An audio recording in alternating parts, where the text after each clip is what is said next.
This is A New Angle, a show about cool people doing awesome things in and around Montana. I'm your host, Justin Angle. This show is supported by First Security Bank, Blackfoot Communications, and the University of Montana College of Business. Hey folks, welcome back, and thanks for tuning in. Today, I am speaking with Priya Subberwal. Priya is an interdisciplinary ecologist and artist. They have an extensive background in multimedia storytelling and a passion for connecting with the natural world through art.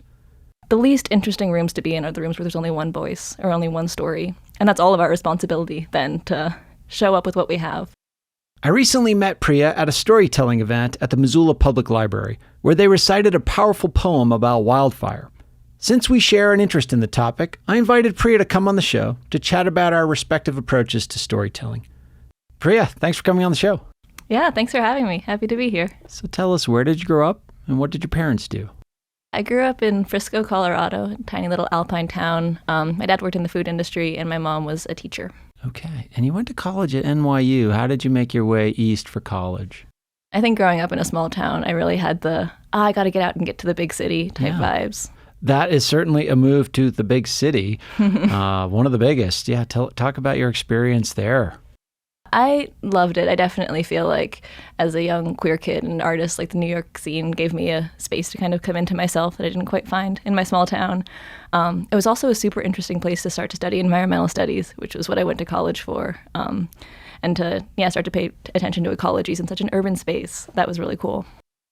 Did you know you wanted to focus on environmental studies pre-NYU, or was that an interest that emerged on campus? And I felt very compelled by social justice movements, so I was thinking about political science and things like that. And coming from such a environmental place, the economy of my hometown very much hinged on snow and outdoor recreation and stuff like that. Yeah, I think it was just the only thing that made sense to me, and it was the biggest thing on my mind, for sure. Are there particular issues in the environmental space that are especially compelling to you? Environmental justice is certainly at the core of my practice these days. As we're starting to experience the effects of climate change, it's the most vulnerable communities, lower income communities, people of color, unhoused folks are experiencing the brunt of that, and also hold the most compelling and interesting solutions. Draw that out a little bit. How did you first become aware? I mean, it's so easy at first as you're sort of starting to understand climate change to focus on the climate itself and glaciers melting and those sorts of things. But once we start thinking about how those changes are affecting people and how those changes are unevenly distributed, how did that kind of become on your radar screen? With enough attention, it sort of becomes clear the cause and effect of it all. And like you said, the unequal distribution of it. So my dad grew up in India and immigrated here. Yeah. And so kind of growing up in the West with all of these really strong ideals of consumerism and capitalism and industrialization and all of that.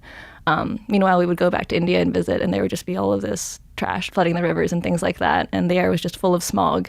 So I think very early you can kind of start to see the effect of some belief systems and value systems, and the distribution of power between the global north and the global south, and the distribution of effect.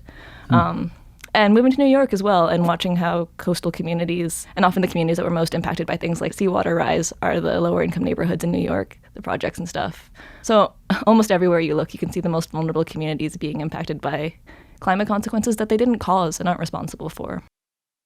And so telling stories about these communities and these people and these effects that they're experiencing, that's become a passion for you.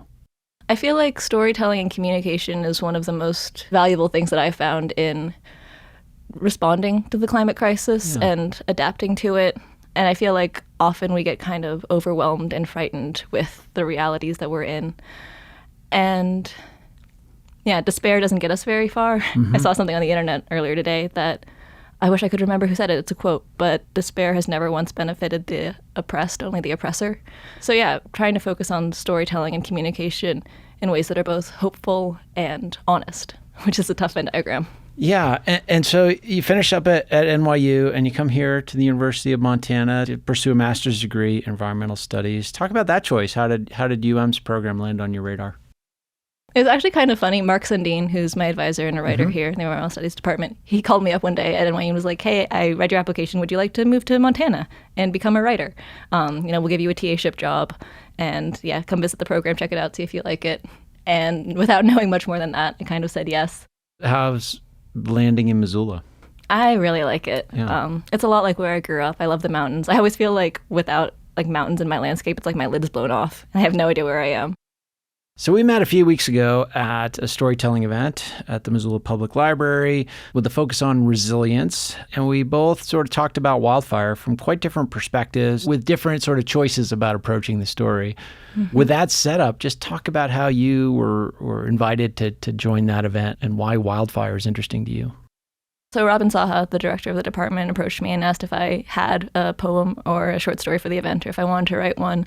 And he said that the focus was community climate resilience. And he mentioned that fire would be a part of the story as well as plants and drought and things like that. And fire and resilience was interestingly like on my list of things that I wanted to write about for a long time. Okay. And kind of like the circular nature of it. I think because the world has gotten increasingly apocalyptic. And I think through all of that, seeing fire is kind of a regenerative process. And reorienting my relationship with fire as I start to learn more about our history with it, especially in this landscape, through the context of settler colonialism and the much longer story of fire here. Yeah, let's talk about some of those themes before I'm hoping I can convince you to share your poem during this session. But how do you said your view of wildfire has changed over time. Maybe talk about that journey a little bit. I think, like a lot of folks who grew up in the American West, I grew up quite afraid of fire. Sure.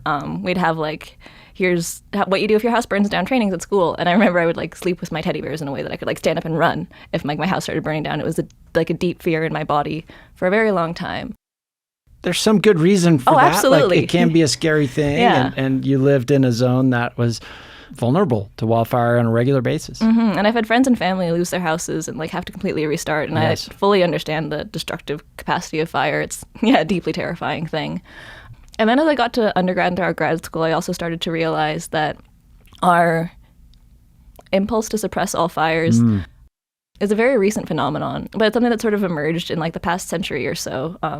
Throughout the National Park Service, National Forest Service, and actually for millennia, indigenous folks, but have been managing prescribed burns for a long time. And we see this also in Australia and other ecosystems around the world, that historically fires have been allowed to burn moderately and on occasion every few decades or so to kind of clear out the underbrush and clear out all of this kindling that accumulates. And that's kind of an essential part of the ecosystem that humans have been a part of and sort of facilitated for generations. And when we started suppressing fires about 100 or so years ago, that kind of threw it out of whack. Yes. So we would get these really massive fires all of a sudden. Of course, climate change has also really contributed to that. There's no linear cause and effects here. But the more you suppress fires, the more they come around and burn brighter and more intensely later.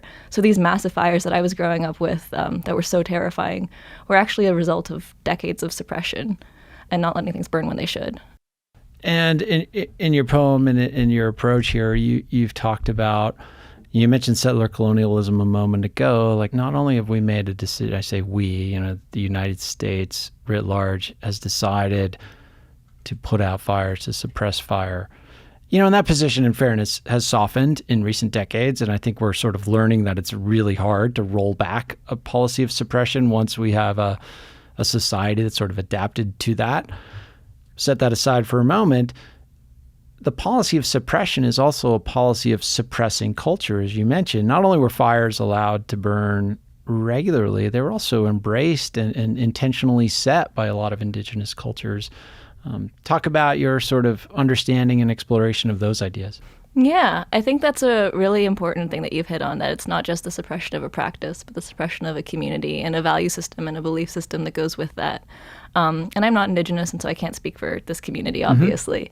Mm-hmm. But it does make me think about the larger value systems that might, kind of inform our suppression and the fear that kind of goes with that. Yeah, kind of the fear of things burning and the fear of things going away and the hope that things might last forever, to me, underpins a lot of what I've seen in U.S. fire suppression policy, and also a lot of practices that have led to maybe some of the other ecological crises that we encounter. We'll be back to my conversation with Priya Subberwal after this short break. A New Angle is supported by First Security Bank, Blackfoot Communications, and UM's College of Business. Access to capital, broadband, and education are 3 ingredients any community needs for success. Hi, this is Anya Jabor, Regents Professor of History at the University of Montana, and you are listening to A New Angle. Welcome back to A New Angle. I'm speaking with Priya Subberwal about their unique approach to storytelling. I would love for you to share the poem that you not only created but also shared at the storytelling event. Are you willing to do that? Yeah, for sure. This is called Untitled Poem About Fire. I have a confession to make. I love the smell of wildfire. It makes me homesick. I grew up in the Mountain West, and every summer is smokier than the one before. Brittle lodgepole pines going up in an orange flash, the ashy haze scratching the throat and tearing up the eyes, an assault on all the senses. The thing is, it also smells like breakfast in India, like my grandmother's old house. Chai simmering gently over wood-burning stoves, rotis licked by the flame. It looks like India, too.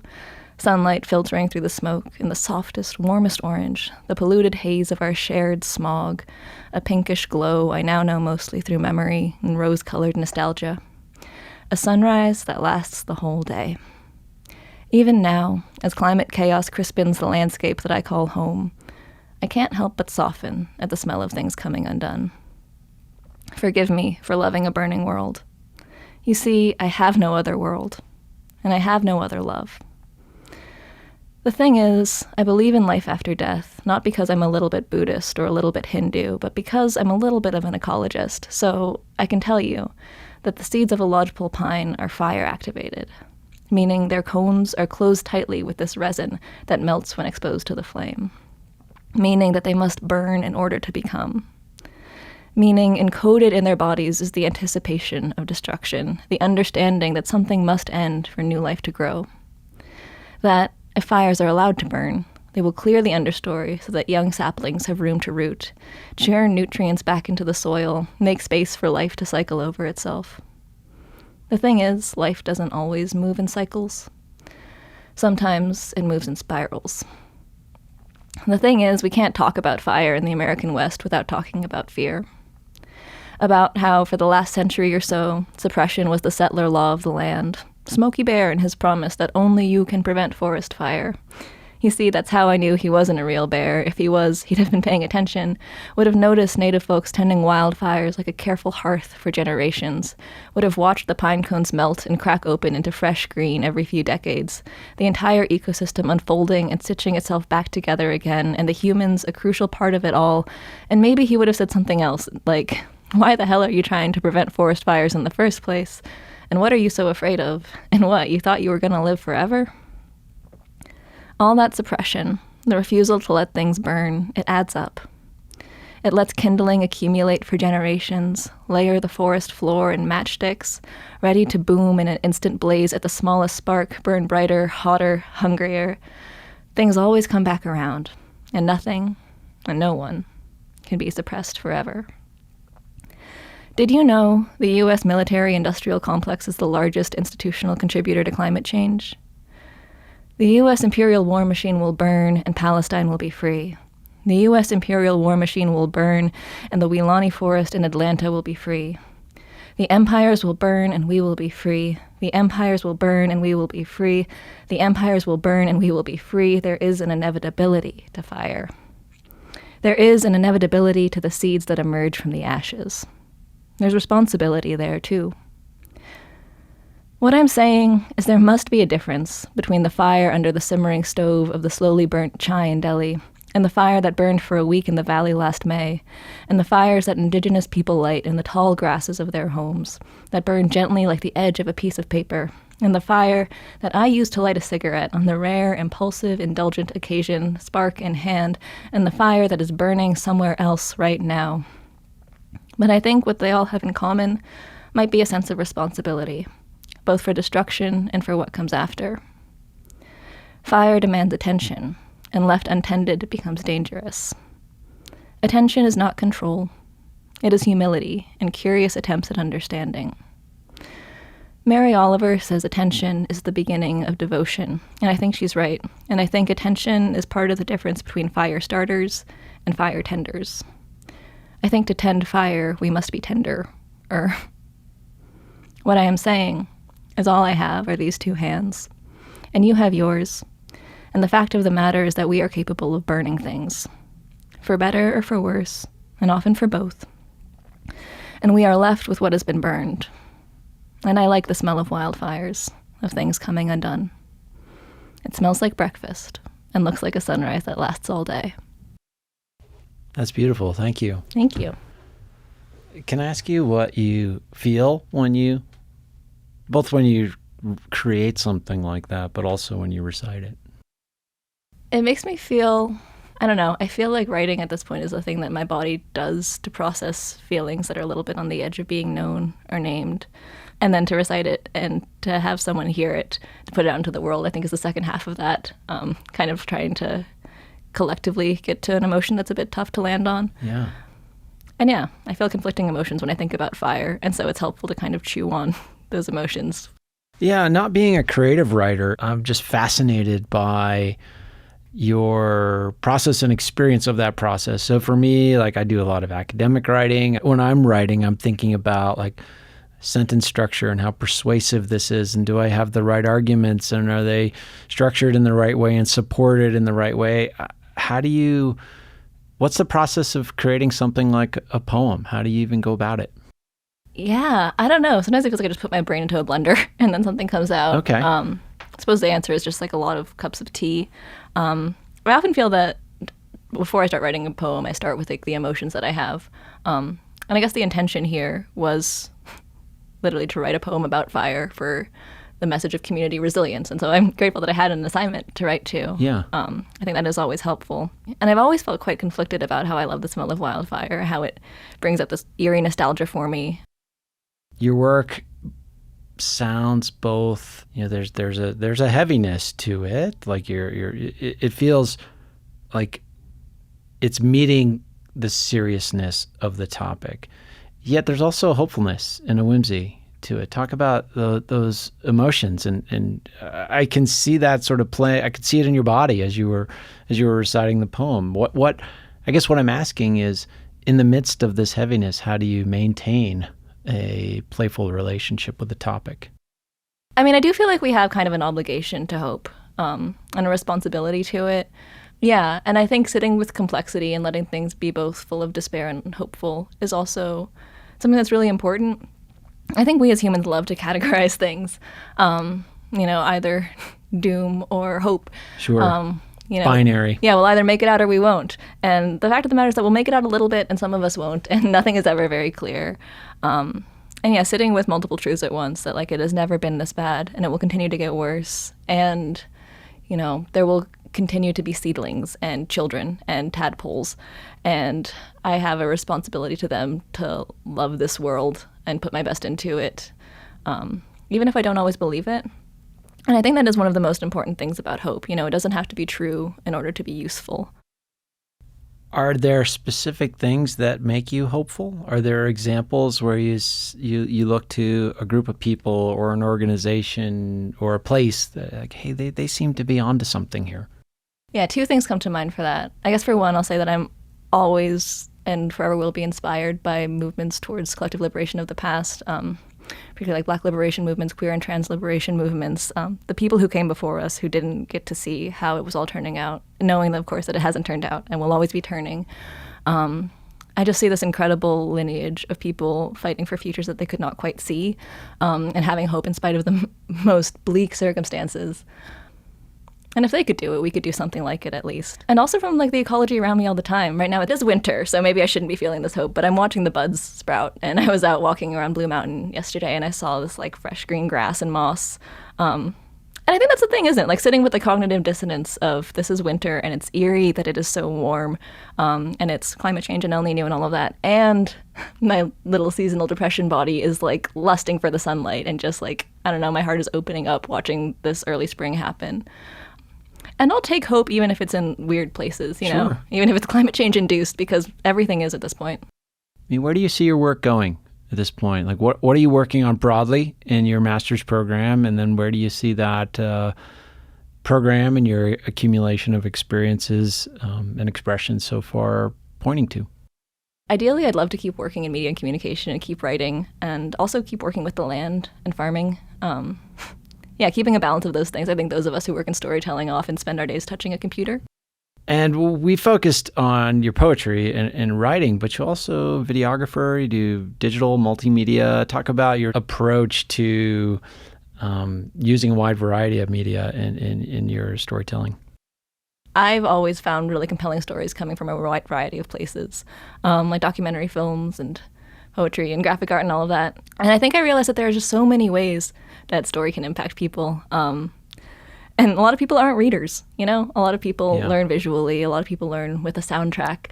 And that's really cool. And it's really exciting to use all of the tools at our disposal. Yeah, I think it also really allows for creative work to not be honed in by a certain medium. Yeah, and as you're saying that, I'm sort of glancing over at this black piece of glass and wires on the counter, and I think, okay, that is such the prominent canvas of storytellers these days. Yet within that, there are so many problems. Like, set aside all the problems with how those things are made and how the making of them affects those ecosystems and those people, but how those devices are so addictive and so extractive. How do you think about such things? How do you reconcile these sort of attention economy in which artists are trying to find their way these days? Oh, yeah. I think about it all the time. We'd all be better off if we just threw our phones in the river and went outside. Yeah. And at the same time, that's not the world that we live in. And I really appreciate it for the democratization of knowledge that it provides and the connection. And I do believe that these digital spaces are real spaces. They are places. They're not cloud. They're upheld by cables and underwater wires and lithium mined and all of these places. And I think it's important to remember that even though it feels like a commons, it's a marketplace, not a commons. And it's controlled by power systems and power structures.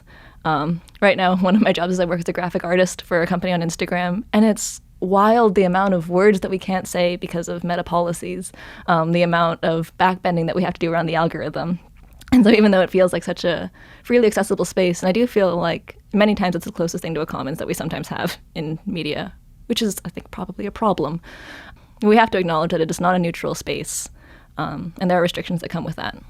And not only is it not a neutral space, it's a space that presents as neutral under the guise of monetization. Oh, yeah. Ultimately, the goal is monetization. And the way to do that is to steer us to various mood states, most often enragement, in order to continue to monetize us. Yeah. And then as an artist or as a storyteller or as a news gatherer or whatever your sort of your outlet is, to sort of optimize the outcome of what you're creating, it's hard to ignore those incentives that are built into this. The algorithm is opaque, but we know enough about what it does to know how to gain traction. Yeah, it's really tricky with the attention economy and trying to maneuver within it on both sides. I think a lot about the film The Social Network, that documentary. They have this phrase where it's the only industries that call its customers users are drugs and the social internet. And that's because you're the commodity. And that's so eerie that you're just vying for attention, and certain things will get it and certain things that aren't maybe necessarily useful to our public consciousness. And I don't fully have an answer for how do we exist in a world where Instagram is so essential, but I do feel like I always want to try to make it worth it. Whatever that means, worth the carbon it takes to post something or worth the glass that was blown to look at it or all of that. Yeah, to kind of nudge that arc of the universe towards justice, I suppose. The collective story, I guess. You seem to have a real pragmatism built into you have strong idealism. I get a sense pretty clearly, not only from meeting you at the library event, but in this conversation, what you're about and your value system. But also there's a pragmatism in that is also, it's beautiful in a way, because I feel like you are prepared to move through this world, not only with integrity, but efficacy as well. I appreciate that. I hope to. I don't know if I will. It's a confusing and weird world. So, Priya, as we close here, two things. First, if there are listeners out there who are, writing or creating or making video, how would you encourage them? Any words of wisdom or advice or things to keep them pressing forward? Yeah, I mean, just like keep making stuff, make weird stuff, make bad stuff, make stuff you don't show anyone. Make stuff and then feel confident enough to show it to people, even if you think it's weird. But then I think about like how many stories have impacted me and saved me, and how sucky it would be if the people who wrote them weren't there. There's this poet who I love. Their name is Andrea Gibson. And when I was a kid in like speech and debate and doing like little poetry competitions or whatever, I would always hear their poems being read. And they were like the first poet that I ever loved. They were also the first non-binary person I ever encountered. Okay. And I'm thinking about them now, and I'm telling this story now because a few weeks ago, Next Benedict, a non-binary student, a high school student in Oklahoma, was killed by their classmates, in the high school bathroom, and no one called for an ambulance or anything like that. And I'm just thinking a lot about how much queer kids deserve to grow up and become queer adults, and how few stories I had when I was growing up for people like me. And how few stories there are in general, and how that kind of leads to, I don't know, a lot of hate and a lot of misunderstanding and fear and confusion. And the least interesting rooms to be in are the rooms where there's only one voice or only one story. And that's all of our responsibility then, to show up with what we have. Priya, if folks want to learn more about your work, where would you point them online? You can find my portfolio on my website, priyasubberwal.com. You can also find me on Instagram, screaming into the void of the internet, at Priya_Roo, ROO. Super. Well, Priya, thanks for coming in here. Thanks for the work you do. And I wish you all the best and hope we can visit again down the road. Yeah, thanks for having me. This has been great.